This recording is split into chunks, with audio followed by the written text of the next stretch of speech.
Salut à tous, j'espère que vous allez bien. Alors aujourd'hui je suis de retour avec une vidéo, vraiment une suite de ma première vidéo où je mentionnais comment ça se passe le coût de la vie ici. Donc si vous ne l'avez pas vu, je vous invite vraiment à cliquer sur le lien ici et à aller la regarder, super important. C'est insane, ça n'a aucun sens en fait à quel point le prix, les maisons sont chères ici, c'est ridicule. Une maison en moyenne à Toronto coûte 900 000 $.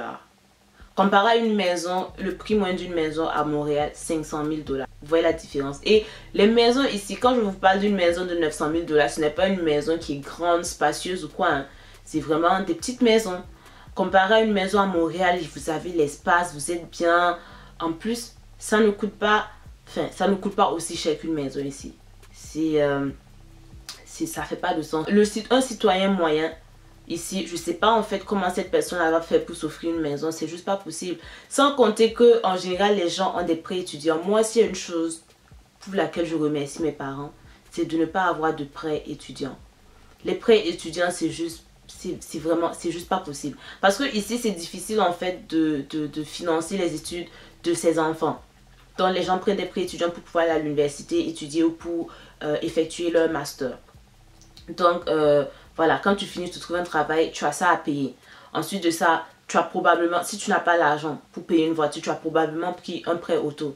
Ça aussi, tu dois payer. Donc, d'ici là que tu puisses payer ton prêt étudiant, ton prêt auto, tes assurances, machin et tout, ben, à quel moment tu vas commencer à économiser pour t'acheter une maison?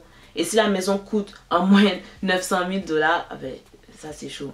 En gros, ce que les gens font, c'est encore une fois, ils quittent Toronto, ils vont vivre dans les suburbs, dans les banlieues, les villes tout autour. Et même les villes tout autour, là, c'est cher.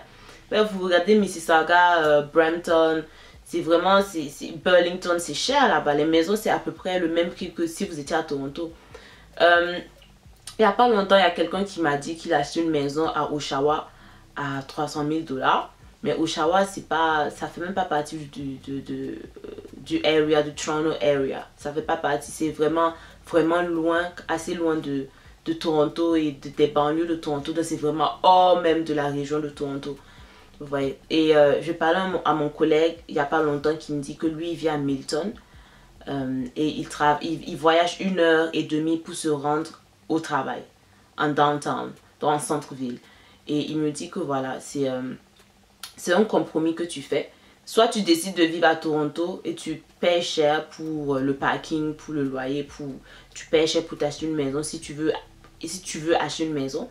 Ou tu décides de vivre loin et de prendre le commute et de voyager 1h30 pour aller au travail. Mais c'est le prix que tu dois payer si tu veux pouvoir acheter une maison. Parce qu'à Toronto, c'est juste pas possible. Tu peux pas t'acheter une maison pour un citoyen normal, à moins que tu as vraiment un salaire de ouf. Si c'est pas que tu es entrepreneur, je sais pas. Ou si c'est pas que tes parents ont payé, genre tu es second generation, donc tu es venu ici avec tes parents travaillent, ils ont payé une maison et tu vas hériter de leur maison. Ça va être vraiment compliqué de s'acheter une maison ici à Toronto. C'est quasi impossible en fait. Et j'ai une amie qui aime plaisanter par rapport à ça. Elle dit que mais c'est de la plaisanterie, mais c'est vrai. Basically, les gens attendent la prochaine récession en fait pour que les prix des maisons la crachent, pour qu'ils puissent acheter des propriétés. Parce que c'est pas possible. C'est juste pas possible. Toronto c'est chaud. Après l'Ontario, je vais pas parler pour tout l'Ontario. C'est sûr que si vous allez dans une plus petite ville, les maisons c'est pas extravagant. Le prix n'est pas aussi extravagant.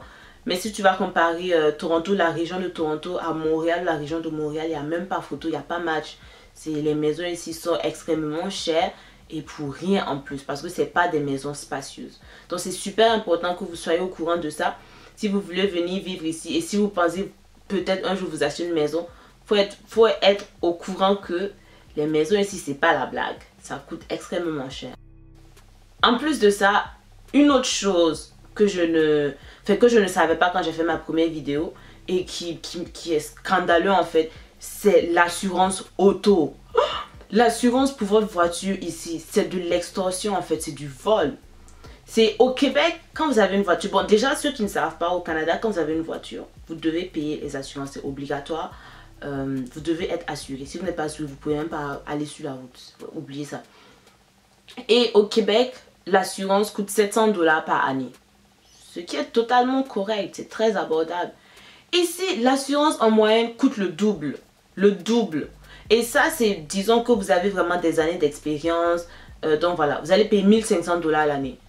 Si vous êtes un nouveau conducteur ici, vous allez payer autour de 400 $ le mois. Et j'ai lu sur des forums.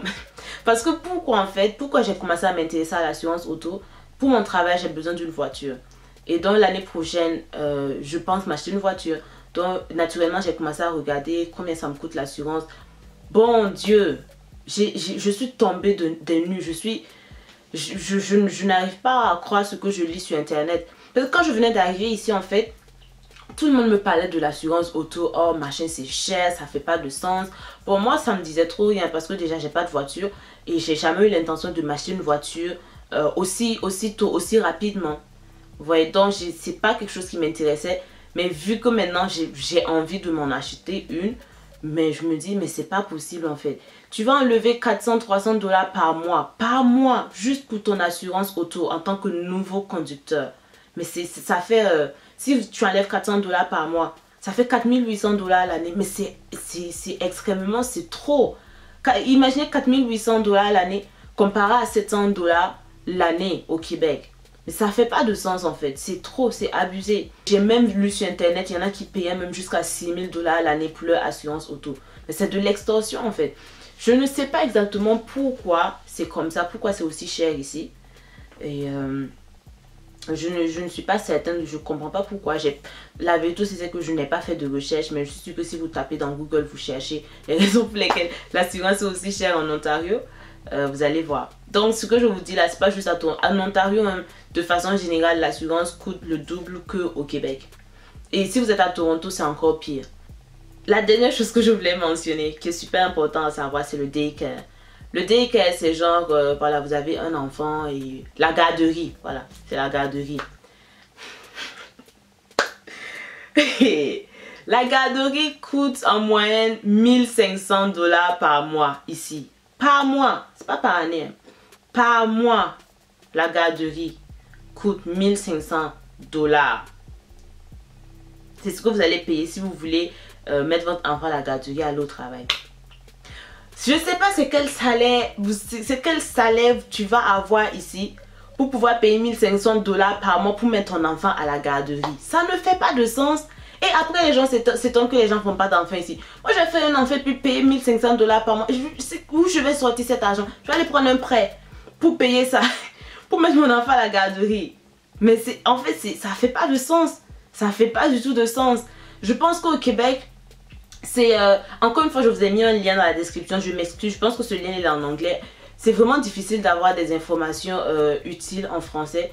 Donc malheureusement, les liens là sont en général en anglais. Mais les chiffres, enfin c'est facile. Si vous allez vous taper, vous allez voir les chiffres.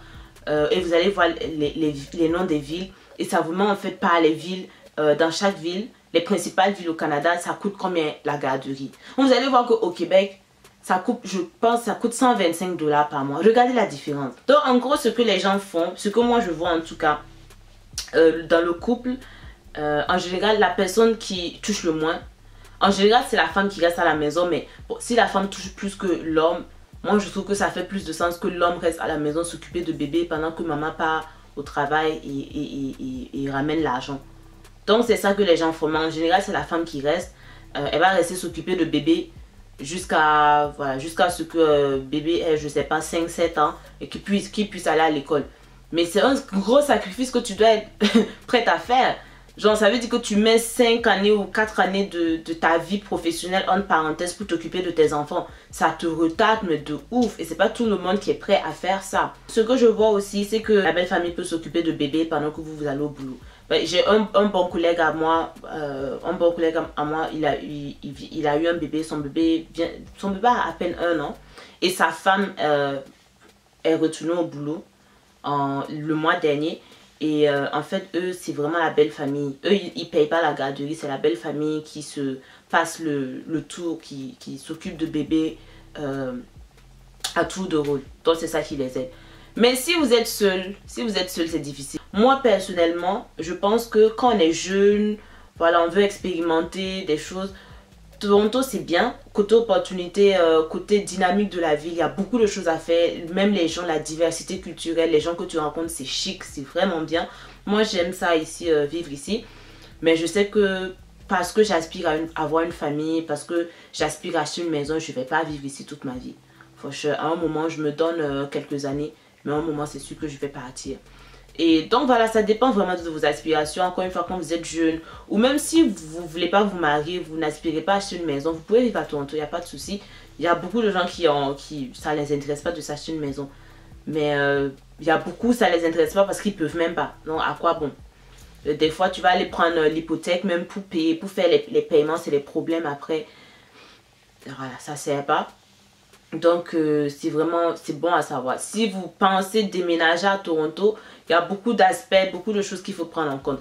Ça me rend malade quand je pense que Toronto ne fait même pas partie des 10 villes les plus chères du monde. Toronto, le coût de la vie ici, ça n'a rien de comparable avec New York ou Paris ou London. Je me dis, mais c'est pas possible en fait. Moi, je peux pas, vous avez dit que moi-même, je pourrais pas vivre dans une grande ville. Genre, oublie ça parce que j'aime trop mon confort. J'aime pas être genre tout le temps à la fin du mois, tu es en train de calculer, tu as l'impression que tu travailles juste pour payer tes factures. Ça, c'est pas une vie. C'est pas ce à quoi j'aspire. Donc, ouais, définitivement, Toronto, ça m'a fait... Je le savais déjà, je m'en doutais que j'étais pas une grosse fan des grandes villes.